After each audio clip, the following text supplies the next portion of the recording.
그래서 오늘은 이제 요즘에 또 뜨거운 사건들에 대해서 좀 얘기를 해볼 것 같은데 첫 번째는 이게 진짜 서민을 괴롭히는 정말 네. 악질들이에요. 전세 사기. 그럼요. 정말 이놈들은 좀 박멸을 해야 된다.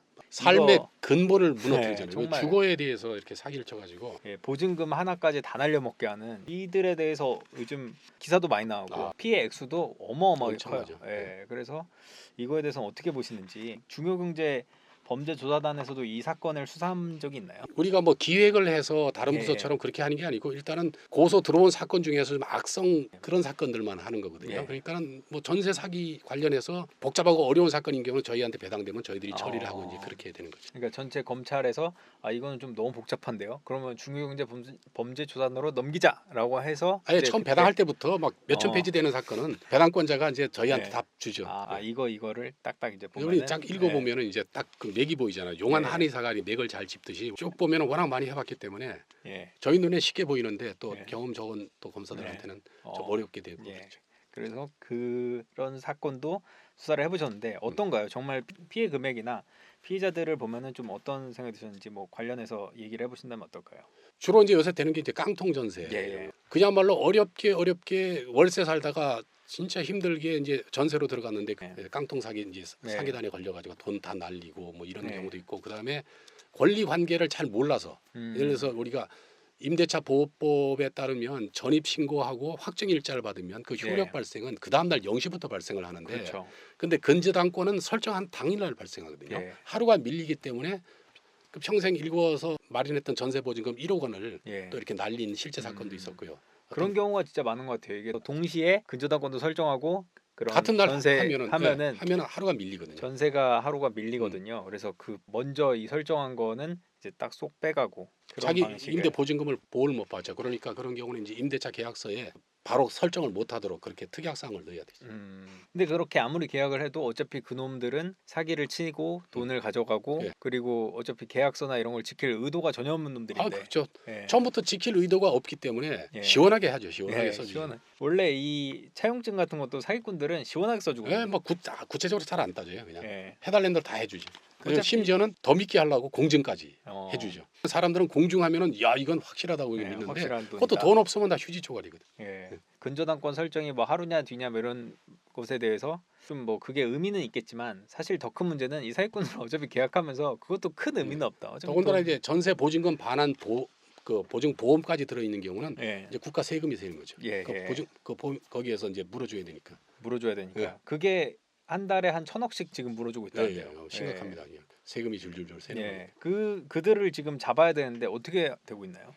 지금 금년 들어서 지금 특별 그 단속 그걸 예. 만들어 가지고 지금 주범들 검거하고 각 청마다 지금 막 계속 언론 보도가 나오더라고요. 예. 최근에는 그 지금 그 500채를 갖다가 이 전세 놓고 그 한 예. 1,000억을 챙겼다는 거 아니에요. 예. 그리고 거기에 공인중개사가 또 껴서 뭐 수수료 예. 10% 받고 이거를 무자력자 뭐 노숙자나 이런 사람한테 그냥 등기를 넘겨버리고 뭐 예. 이런 식으로 해서 나중에 돈을 못 받게 하는 뭐 그런 것 검거된 것도 있었고 뭐 계속 지금 터지고 있습니다. 그러니까 그 조직에 한 명은 뭐 부동산 중개원, 또 한 명은 이제 명의를 한 명한테 다 미는 거예요. 그래서 그 명의는 거의 뭐 의미 없는 사람이 500채씩 1,000채씩 들고 있는데 이 사람들이 뭐 부자고 뭐 투자를 한 게 아니고 그냥 명의만 다 떠안는 그런 존재고 네. 이걸 다 컨설팅해서 지휘하는 사람이 하나 있고 그런 식으로 조직이 짜여 있는데 이 정도면 사실은 그 범단 이런 범죄 걸로 단체, 범죄 단체로 그거 해야죠. 이런 걸로 이제 처벌을 시켜야 되지 않을까 네. 싶은데 그렇게 범죄 단체의 어떤 구성 요건이 된다면 예를 들어서 보이스피싱 조직도 예. 범죄 단체 조직으로 해가지고 예. 체계가 돼 있다면은 또 예. 그래서 처벌된 경우도 있고 범죄적 단체가 되면은 형량이 엄청 세지거든요. 그렇죠. 그래서 그런 식의 어떤 접근도 필요해 보인다라고 생각했는데 이미 그렇게 다 베테랑들은 역시 다 하고 계신 거고. 예. 그래서 이제 실제로 수사를 해본 입장에서 어떻게 하면 이런 전세 사기를 좀 피할 수 있을까와 이런 총책들을 잡는 방식은 어떤지, 어떻게 총책을 수사하고 있는지. 잡는 거는 저희들이 뛰어다니면서 잡을 수는 없고요. 수배하고 그 밑에 하위 조직을 조사하면서 윗선의 인적 사항을 확인하고 이제 이렇게 쭉 나가는 거죠. 근데 이런 조직 같은 거를 만약에 수사를 한다 치면은 이 조직의 보통 이제 말단부터 이제 잡힐 거 아니에요. 그렇죠. 밑에서부터 말단을 올라가죠. 잡고 그 위로 타고 올라가야 되는데 그 중간에 입을 다물면 또 그것도 쉽지 잡기가 않거든요. 어렵죠. 사실은 이런 건 정말 운이고 막 케바케긴 한데 이게 한번 당하면은 잡기도 힘들거니와 그 피해를 복구하는 건 더 그렇죠. 힘듭니다. 피해자 입장에서는 처벌도 중요하지만 내 돈을 찾는 예. 게 중요하거든요. 예. 근데 하여튼 내 손을 떠나는 순간 이 돌아올 확률이 참 어렵습니다. 그래서 예. 계약할 때 전세 계약할 때 이제 잘 따져야 돼요, 요건들을. 예. 그래서 그 전세하기 관련해서는 뭐 제가 이렇게 그 계약 관련해서 뭐 어떤 걸 중점적으로 봐야 되는지를 저도 따로 한번 영상을 올리도록 하겠습니다. 이 계약 관련해서는. 그다음에 이 등기부 보는 법을 몰라서 그러니까 신탁 등기. 예. 신탁 등기 그러면 굉장히 어렵다고 생각되는데 보통 빌라나 이 건물을 짓는 사람이 이제 돈이 없으니까 돈을 빌려오기 위해서 네. 일단 건물을 짓는 건축주가 이제 그 건물이 완성되면 이제 보전 등기라 그래가지고 소유권자로 제일 먼저 등기가 되거든요. 예. 근데 돈을 빌려오니까 이제 신탁회사로 이제 소유권을 일단 다 넘기는 거예요. 그러니까 예. 등기부에 갑구하고 을구가 있는데 갑구는 이제 소유권에 관한 부분인데 거기에 보면은 신탁 등기라고 딱 돼 있어요. 이제 첫 번째 보전 등기, 두 번째는 이제 신탁 등기라 해서 소유권이 신탁회사로 넘어가 있는데 이제 그걸 가지고 또 사기를 치는 거예요. 근데 빌라 주인이 뭐라 그러냐면은 신탁 등기가 돼 있음에도 불구하고 이제 세입자한테 이제 전세를 놓는 거예요. 그러면 좀 똑똑한 세입자는 신탁회사로 소유권이 넘어갔는데 이렇게 얘기하면 뭐라 그러냐면 지금 여러분들에게 지금 이와 같이 세를 놔서 그 보증금을 받아서 예. 신탁회사에 빚을 갚고 이게 말소할 거야 이렇게 예. 얘기하는데 그 말을 믿고 물론 옆에서 공인중개사가 또 옆에서 거들어가지고 그거 믿고서 당한 사람이 작년에 그 신림동 고시촌에서 30명이 25억 당했죠. 그게 그 대학생들 예. 프롬짜리 이렇게 한 보증금이 5천 이렇게 되는데요. 지방에서 부모들이 이렇게 보내준 돈 가지고 예. 심지어는 거기 계약서에 확정일자 받고 다 했어요. 보증금 반환, 보증 보험까지 들어 있는데 예. 보증회사에서 못 해주겠다는 거죠. 애초에 무권리자하고 계약을 했기 때문에 예. 그래가지고 아마 뉴스도 났는데 그 학생들이 그 플랜카드 걸고 그 거리로 내몰리게 된 네. 청년들 도와주세요. 뭐 이렇게 그래서 법을 어. 바꿔주세요. 그래서 청와대 청원 게시판에도 그걸 올렸다니까요.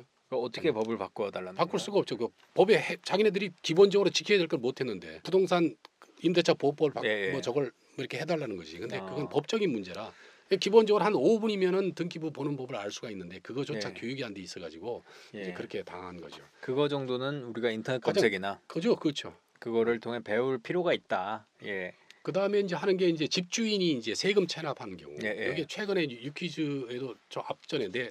그분이 당했다는 거 아니야. 빌라가 깨끗해가지고 새 빌라기 때문에 그리고 등기부를 열람했더니 아무 설정도 안 돼 있고 깨끗한 집이라서 들어갔는데 나중에 보니까 집주인이 세금을 체납한 거예요. 다시 예. 말해서 조세 우선의 원칙이라 그래가지고요. 조세가 다른 일반 채권보다 우선해요. 다시 말해서 피해자가 전입 신고하고 이제 확정일자까지 받은 날로부터 몇 달 뒤에 집주인이 이제 세금을 체납해서 네. 뭐 압류 등기가 됐어요 부동산이. 네. 그러니까 확정일자 받은 것보다 후순이잖아요. 네. 근데 안심할 수 있을 것 같은데 사실은 순서가 그게 기준이 아니고 압류 등기한 그 기준이 아니고 발생한 시점 한 달 전에 이제 그 부가가치세를 안 내가지고 네. 확정이 한 달 전에 된 거예요. 그건 등기부에 안 나타나. 그러니까 이거를 알려면은 임대차 계약하기 전에 공인중개사를 통하든지 해서 집주인의 그 세금 체납 여부를 갖다 확인을 해야 돼요.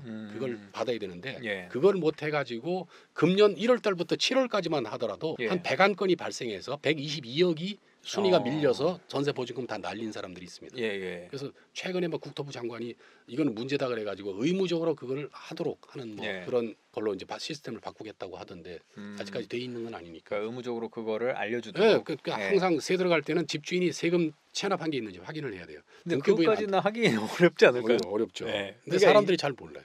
그러니까 그거를 만약에 안다고 하더라도 당신 그 한번 소위 말해서 센터 한번 까보자 이렇게 하기가 그렇게 좀 하면은 나의 개인 정보인데 네, 안 해줘 네. 그러면 그런 집은 위험한 집이지. 이거 전세사기 당한 사람들이 좀 확인을 못한 측면도 있지만 정말 어처구니 없이 딱 걸리는 많죠. 경우도 있거든요. 시스템이. 예. 이 조세가 일반 채권보다 우선한다는 것 몰랐던 예. 이런 것들이죠.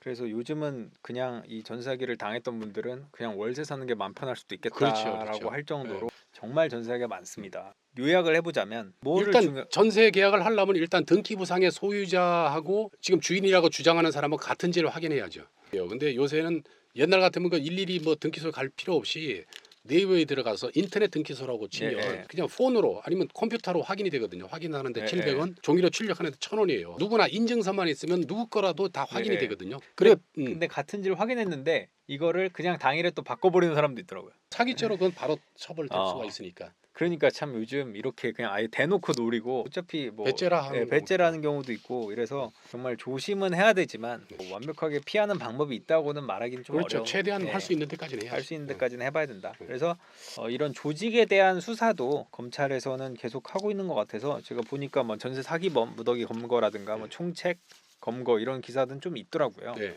그래서 열심히 하고 있는데 그래도 한계가 있어요. 원래 숨으려는 놈 잡기가 힘들거든요. 네, 그렇죠. 뭐 그런 점이 있기 때문에 일단은 내가 나를 지키는 방법이 가장 좋고 그렇죠.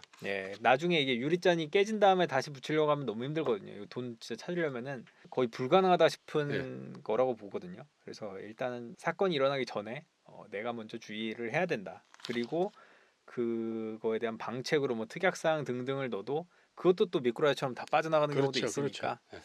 몸으로 때울게요 하면 끝이죠. 몸빵이라고. 몸빵. 더 이상 우리가 수사기관이 도와줄 수가 없는 거죠. 또 뒤에 한번 얘기해볼 주제가 또 우리나라는 왜 그럼 사기가 많을까 해서 형량이 좀 낮다는 얘기가 있어요. 네, 형량뿐만 아니라 단계별로 다 지금 부실하거든요. 그래서 지금은 어쩔 수 없지. 지금은 각자 열심히 조심을 하셔야겠다. 예방만이 살길 네, 바랍니다. 예방만이 살 길이다. 잠시 책 홍보를 하자면 뭐 돈 받은 거 없습니다. 여기 임검사의 사기 예방 솔루션이라는 책이 있습니다. 한번 잠깐 들어주시겠어요? 이 책을 한번 보시면서 뭐 회피를 하시면 좋지 않을까 싶습니다. 금년 1월 7일 날 나왔는데 네. 지금 5세 판매 중에 있습니다. 출판 업계에서는 굉장한 건데요. 즐거운 비명을. 즐거운 비명. 뭐 이게 지금 33년의 노하우를 담아서 예. 한 거고 이걸 읽은 분들이 굉장히 고맙다고 편지도 오고 막 그러고 있습니다. 보람이 있습니다. 그래서 이 한 권 사시면은 많이 그래도 회피할 수 있고 100번 중에 한 번만 회피하면은 책값 그렇죠. 100배는 나오는 거니까요. 예. 구독, 좋아요, 알림 설정까지 부탁드립니다. 20만 가자!